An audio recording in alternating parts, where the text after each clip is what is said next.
किसी चीज़ का निष्कर्ष नहीं आ पाता, तो इस वजह से हम थोड़ा कंफ्यूज रहते हैं। तो हम क्या मान लें कि कोई भी चीज़ शाश्वत सच नहीं होता? It's mentioned in Yajurved, chapter number 32, verse number 3. न तस्य प्रतिमा अस्ति. Of that God, there is no प्रतिमा. न तस्य प्रतिमा अस्ति. उस भगवान, उस खुदा की कोई भी प्रतिमा नहीं है। प्रतिमा की मानी अक्स, स्टैच्यू, स्कल्पचर, फोटोग्राफ, पेंटिंग, ये सब प्रतिमा की मानी है। तो इतने सारे लोगों के थॉट्स रहते हैं और हर थिंकर का थॉट्स को दूसरा थिंकर चेंज कर देता है, या हर साइंटिस्ट का दूसरा चेंज कर देता है। कबीर दास हैं, उन्हें लोग भगवान बनाकर पूछते हैं, वो भगवान है क्या? तो पुण्यात्माओं, जो गायत्री मंत्र है, ये तो एक मंत्र है, एक श्लोक है, वो तो ज्ञान तो है भगवान का, लेकिन वो लाभ मिलेंगे इस दास के पास, वो कनेक्शन, ये लाइनमैन है उस परमात्मा का। आपका प्रश्न है कि ब्रह्मा कुमारी का धर्म कौन सा है? आप उन प्रश्नों का उत्तर पाना चाहते हैं जिनका उत्तर किसी के पास है नहीं। So milk can become curd, but curd can never become.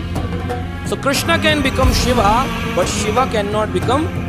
That is the difference between Shiva and Krishna. Shri Krishna or Shri Vishnu is the Supreme Lord because He is the cause of all causes. He is the origin of all origins. He is the creator of all creators. He is the Lord and Master of all lords.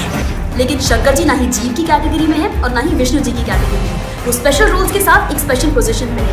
वैष्णवों में सबसे ज़्यादा जो सबसे ऊंचे स्तर पे हैं भगवान विष्णु को मानने वाले लोगों में, वो भगवान शिव हैं। Brahma says Krishna is God. Lord Shiva says Krishna is God. Indra says Krishna is God. Varuna says Krishna is God. Agni says Krishna is God. And Krishna says, yes, I am God. अब देखेंगे कि बहुत से लोग को गलत फहमी है कि हिंदू मजहब में, हिंदू धर्म में गोश्त खाना हराम है। ये बिल्कुल गलत फहमी है। हिंदू धर्म की किताब पढ़ेंगे, मनुस्मृति अध्याय नंबर 5 श्लोका नंबर 30 ऋग्वेद में है कि आप खा सकते हैं। ऋग्वेद में ये भी लिखेला है कि आप भैंस खा सकते हैं, आप गाय खा सकते हैं। कितने श्लोक के मैं हवाला दे सकता हूँ। देखो, भगवद गीता और बाइबल के संदेश में वैसे कोई अंतर नहीं है और हमें लगता है कि उत्तर मिल जाए, बस जो मिल जाए, और सारे धर्म इसी पे चल रहे हैं। जहाँ बाइबल चलती है उसी रास्ते पे गीता भी चलती है।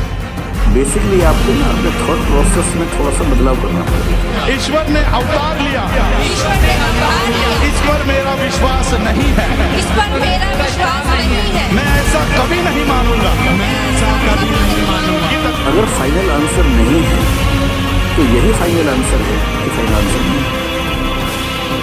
तो फाइनल आंसर नहीं है, इसको फाइनल आंसर क्यों नहीं मान सकते? मैं ब्रह्मा विष्णु और महेश को कभी ईश्वर नहीं मानूंगा, और ना ही उनकी पूजा करूंगा। मैं राम और कृष्ण को ईश्वर नहीं मानूंगा, और ना ही उनकी कभी पूजा करूंगा।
हिरण्यवर्णममलं समृद्धं विश्वतोमुखम् ॐ गणपतये स्वाहा।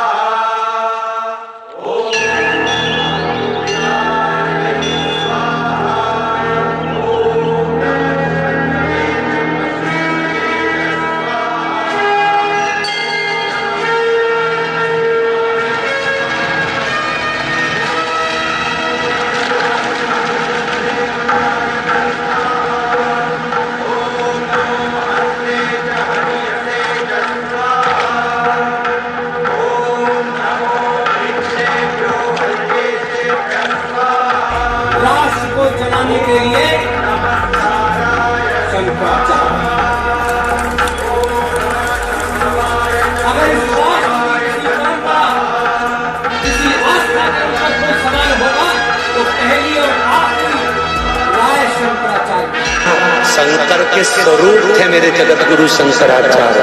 और आज भी भारत की भूमि के 4 पीठ पर जो 4 शंकराचार्य बैठे हैं वो भी शंकर का स्वरूप है, वो साधारण नहीं हो सकते। मैंने तो उनको हमेशा गुरु की दृष्टि से देखा। और शंकर साक्षात, शंकराचार्य साक्षात शंकर भगवान होते हैं।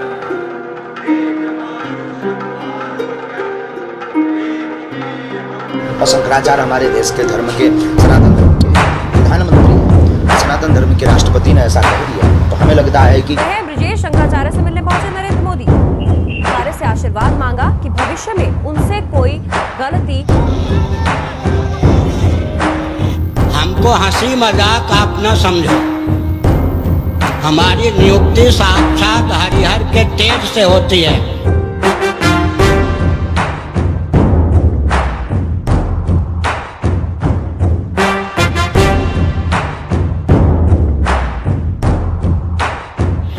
चुनाव के माध्यम से हम शंकराचार्य नहीं बनते।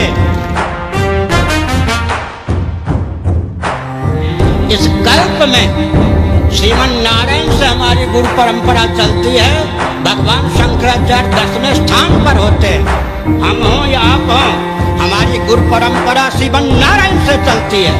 इस कल्प में हमारी गुरु परंपरा के 1,59,49,49,116 वर्ष व्यतीत हो गए। कोई माई का लाल विश्व में है या कोई तंत्र है, फूंक मारकर इस गुरु परंपरा को उड़ा दे। अगर हिंदू अपने आदर्श को यथासंभव अपनाए रखें तो जितने वर्ग हैं, तंत्र हैं हिंदुओं के अस्तित्व, वर्गों में, तंत्रों में ही ऐसे क्रांतिकारी उत्पन्न होंगे जो अपने वर्ग और तंत्र का शोधन कर देंगे। इसलिए हमारे पूज्य गुरुदेव ने कहा एकांत में, लोग तुमको कहेंगे भविष्य में कलयुग है, ये सब वो नहीं है, किसी की बात मत सुनना। अब आते हैं हमारे चौथे चैप्टर पर। जिन शब्दों का कोई विशेष अर्थ हुआ करता था, आज उन्हीं शब्दों के कई अर्थ हैं। सुनेंगे, किसी की बात मत सुनना, बीज की रक्षा भगवान को अभीष्ट करते रहना।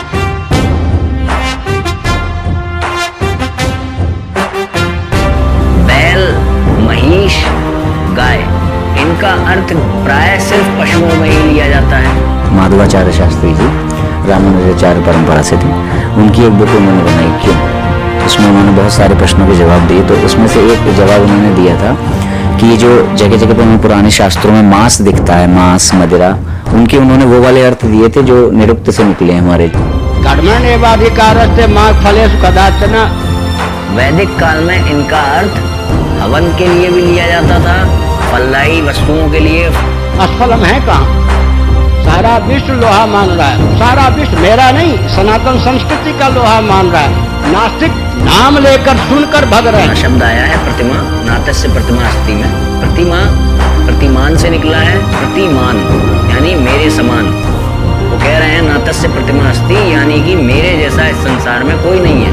ये क्या सफलता नहीं है? वैचारिक क्रांति की दृष्टि से विश्व का कोई वैज्ञानिक, इंजीनियर, डॉक्टर, शासक टिकने की स्थिति में नहीं है। बोलते हैं उसमें कोई भेद नहीं, कोई अल्लाह अलग नहीं है, कृष्ण अलग नहीं है, गॉड अलग नहीं है, एक ही है। नहीं, ऐसा बिल्कुल नहीं है। देखिए, अध्यक्ष महोदय ने ऐसा क्यों बोला ये मैं नहीं बता सकता, बट बाइबल की सीमा का गॉड साक्षात अवतार नहीं ले सकता। कुरान शरीफ की सीमा का कौन, खुदा साक्षात अवतार नहीं ले सकता। सत्यार्थ प्रकाश की सीमा का ईश्वर साक्षात अवतार नहीं ले सकता। जिनका ईश्वर जगत बनाता भी है, जगत बनता भी है, उन्हीं का ईश्वर सचमुच में अवतार ले सकता है। सनातन धर्म वो है जिसमें एक अनलिमिटेड ईश्वर की पूजा करवाई जाती है, और यदि कोई व्यक्ति किसी भी ऐसी एंटिटी की पूजा करने की शिक्षा दे रहा है जो रेस्ट्रिक्टेड है, तो वो व्यक्ति फिर सनातन हिंदुइज्म का गुरु नहीं कहला सकता।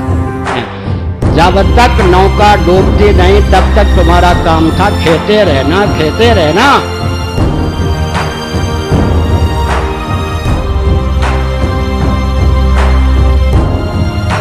तो फाइनली हम क्या माने कि जीसस क्राइस्ट और मोहम्मद साहब हमारे धर्म के ही, भगवान के ही भेजे हुए मैसेंजर थे।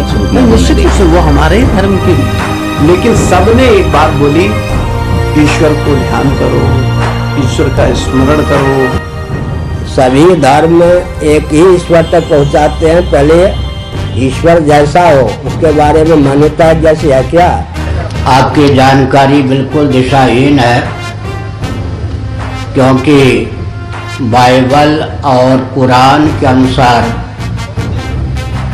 भगवान सर्वथा निराकार ही सिद्ध होते हैं। जो पैगंबर हैं, पुत्र हैं, मैसेंजर हैं, इनका वास्तविकता में इन्होंने लोगों की योग्यता के आधार पर बात की। जो किसी भी देश काल परिस्थिति में न बदले, उसी का नाम सनातन है। अगर किसी परिस्थितिवश किसी को कोई ज्ञान दिया जा रहा है तो वह ज्ञान सनातन धर्म का ज्ञान नहीं है। एक दूध दही वाला उदाहरण बहुत ख्यापित है। इस प्रकार दूध से दही बन जाता है, मगर दही से दूध नहीं बनता है। उसी प्रकार श्री कृष्ण तो शंकर भगवान बन सकते हैं, मगर शंकर जी पुनः श्री कृष्ण नहीं बन सकते। बिल्कुल सही। ये कैसे है? और तो दूध से दही बन सकता है, लेकिन अगर आप दही से दूध बनाना चाहो, जैसे हमारे ईश्वर के लिए कहा गया पूर्ण ईश्वर, ईश्वर अबाध्य है, कुछ भी कर सकता है। तो जब हम उसके सामने लगा देते कि वो ये बन के कहीं वापस नहीं बन सकता, तो फिर यहाँ बाध्य हो गया। क्योंकि बृहदारण्यक उपनिषद का एक ऐसे नियम है कि ईश्वर वही है जो जिसके सामने कोई लिमिट ना लग पाए। बाधित नहीं हो सकता ईश्वर हमारा, पूर्ण ईश्वर। श्री कृष्ण भगवान कुछ भी कर सकते हैं। एक बार फिर से रिपीट करेंगे अपना। हथेली एक है, उंगलियां 5। को कृष्ण के तुल्य समझने वाले मूर्ख हैं शिव और दुर्गा को। तो इस तरह की चर्चाएं फैली हुई है। ये बात सही है। जैसे उनकी पूजा करने वालों को मूर्ख कह दिया ना, तो इससे आपको नहीं लगता कि थोड़ा सा पाखंडी कहा गया? ये लीला पूर्वक वे पंचदेवों के रूप में व्यक्त होते हैं। सदा भवानी दाहिनी सन्मुख रहे गणेश, पंचदेव रक्षा करें ब्रह्मा विष्णु महेश का। यानी शिव को आप ये भी नहीं बोल सकते कि पूर्ण ब्रह्म परब्रह्म परमात्मा है। नहीं, शिव जी पूर्ण ब्रह्म है, और ये घोषणा कई शास्त्रों में, शिव पुराण में वो कह रहे हैं मैं पूर्ण ब्रह्म परमात्मा हूँ। भागवत पुराण में श्री कृष्ण कह रहे हैं, प्रभु श्री रामचंद्र उनकी पूजा कर रहे हैं पद्म पुराण में।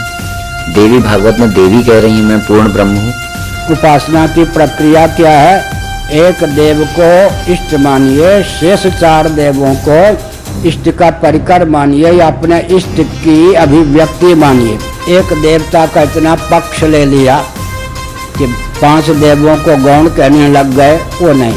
कि पद्म पुराण में और भी कई पुराणों में श्लोक आता है कि ब्रह्मा जी ने आदि सृष्टि की शुरुआत से पहले पुराणों का स्मरण किया था, और वो पुराण एक मतलब सृष्टि की शुरुआत से पहले एक ही पुराण था जिसमें कि 100 करोड़ श्लोक थे। उसी बड़े पुराण को वेद व्यास जी आते हैं द्वापर में, और वो छोटा करते हैं, संक्षिप्त करते हैं, 18 भागों में विभक्त कर देते हैं। शेष जो 4 देव हैं उनकी आराधना इसलिए करते हैं कि मेरे इष्ट में उनकी कृपा से मेरी प्रीति प्रवृत्ति हो। ये स्मार्त हो गए। स्मार्त होते हुए वैष्णव, और वैष्णवता का इतना अभिनिवेश हो गया कि 4 को कुछ गिनने ही नहीं लगे, तो आजकल के वैष्णव हो गए। नारद पुराण में 10 नाम अपराधों में से एक अपराध है शिव और विष्णु में भेद करना। 5 देवों का तात्विक मौलिक स्वरूप उसी प्रकार एक है जिस प्रकार 5 उंगलियों का मौलिक स्वरूप हथेली एक है। तो यानी कि कोई भी स्पेसिफिक अलग से पुराण है ही नहीं, एक ही पुराण के 18 चैप्टर हैं अलग अलग। बस इतना है कि वेद व्यास जी ने जब शिव तत्व में भगवान की व्याख्या की तो उस चैप्टर का नाम शिव पुराण लिख दिया। तो मैं जब कृष्ण तत्व में विष्णु तत्व में ईश्वर की व्याख्या की तो भागवत पुराण या विष्णु पुराण आदि लिख दिए गए। बोली है निंदा नहीं, जो कि क्यों चित्रण है। बाइबल और कुरान की सीमा का ईश्वर जगत बना सकता, जगत बन नहीं सकता, साक्षात अवतार ले नहीं सकता। हमारे ईश्वर जगत बनाते भी हैं, जगत बनते भी हैं। और भगवान आदि शंकराचार्य के प्रति प्रत्येक सनातन धर्मी को हृदय से कृतज्ञ होना चाहिए। बहुत बड़ा योगदान है शंकराचार्य भगवान का सनातन धर्म की रक्षा। बौद्ध धर्म सनातन धर्म का सबसे बड़ा शत्रु है। बिल्कुल।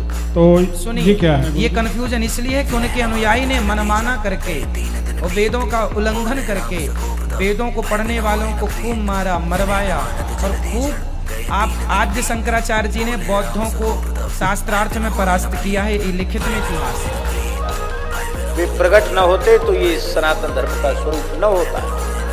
उस विकट काल में अनीश्वरवादियों को उखाड़ करके सनातन धर्म की स्थापना का दुष्कर कार्य श्री शंकराचार्य जी ने किया।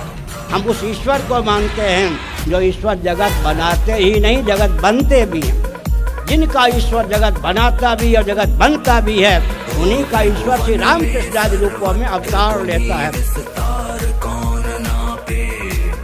तुम क्रोध में जब आ जाओ तो ब्रह्मांड सकल कांपे। ओ त्रिभुवन में सर्वत्र तुम्ही विस्तार कौन नापे। तुम क्रोध में जब आ जाओ तो ब्रह्मांड सकल कांपे। तुम्हें जावे त्रिपुरारी गावे महिमा तुम्हारी, तुम हो दिव्य सकल गुण धाम।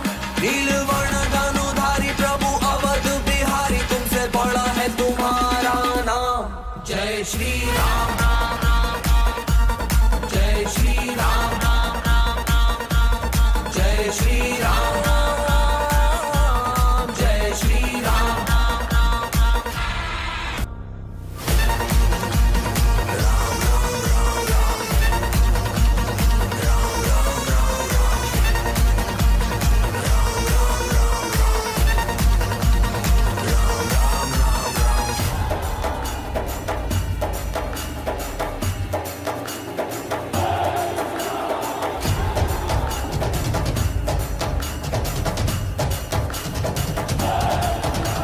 सकल जगत के तुम ही नियंता, अजर अमर अविनाशी।